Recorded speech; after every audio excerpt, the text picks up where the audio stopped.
Good day everyone, we are Group Rocco and this is our SP1 project entitled Technology in Action, Making the Right Choice. In this video, we will present examples of ethical and unethical uses of technology that students may encounter in everyday life.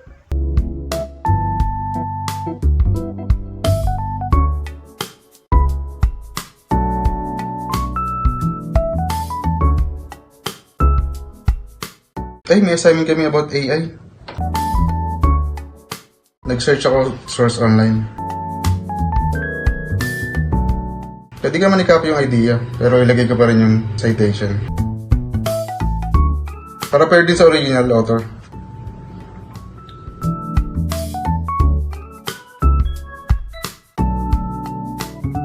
Deadline pala mamaya, wala pa akong nagagawa.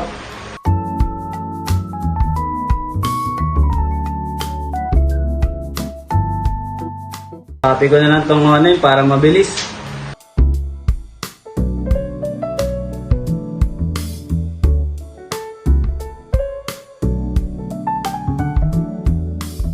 Ayun, okay na. Banats.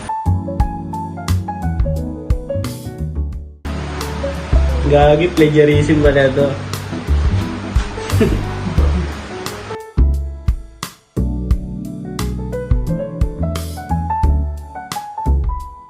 Ha? May lumabas na message, hinihingi password ko. Medyo sketchy siya. Hindi ko ibibigay syempre. Block and report ko na lang to.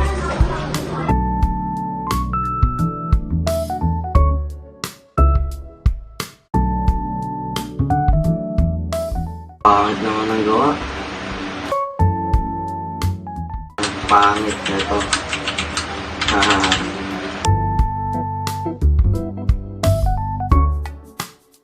Parang medyo harsh na parang sinabi ko .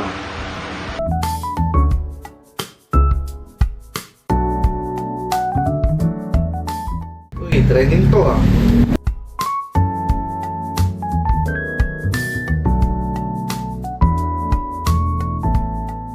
Share nga. Wait, bakit sinasabi nila parang fake news daw? Fact check ko muna.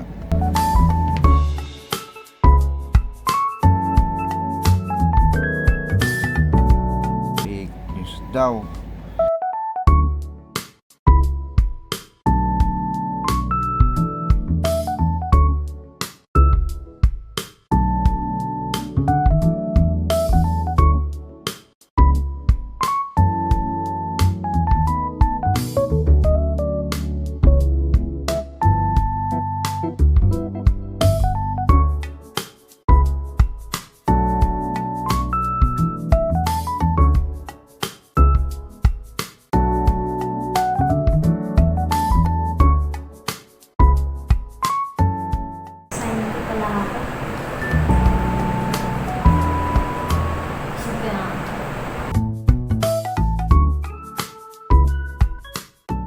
Patuloy tayo sa best friend natin. Copy ko naman lahat. Ito. Ayan.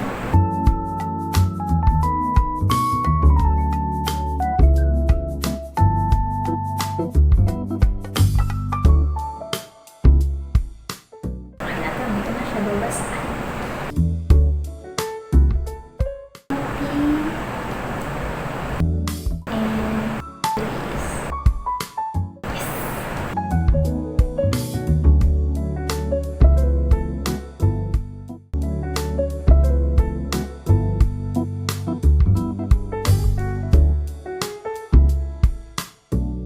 Merong part sa lesson na hindi ko na-gets. Kesa kopyahin ko yung sagot, papa-explain ko muna. Okay, naintindihan ko na.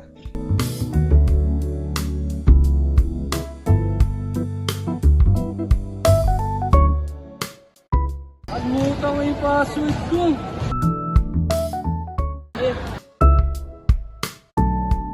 Alam mo, meeting ko na lang kaya muna yung account ng kaibigan. Ang beses na naman to. to. May gusto lang ako tignan. Para kasi hindi rin tama to. Para kasi hindi pa rin tama to. Personal account pa rin niya to eh.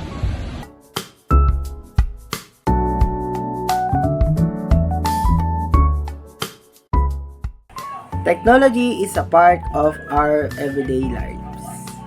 We use it for studying, communications, and entertainment. Pero, natutunan namin na hindi lahat ng ginagawa online ay tama. Always give credits to sources. Na-realize ko na kahit copy-paste lang, may consequences sa lahat. Kailangan din natin protektahan ang personal information natin online. At maging responsable sa mga komento dahil may epekto ito sa ibang tao. Importante din na mag-backcheck bago mag-share ng information.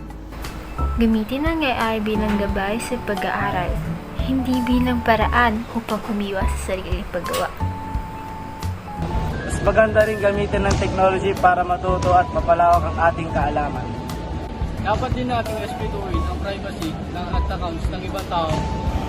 At the end of the day, nasa atin pa rin kung paano natin gagamitin ang technology. As digital citizens, we should always make responsible choices and use technology in a respectful and ethical way.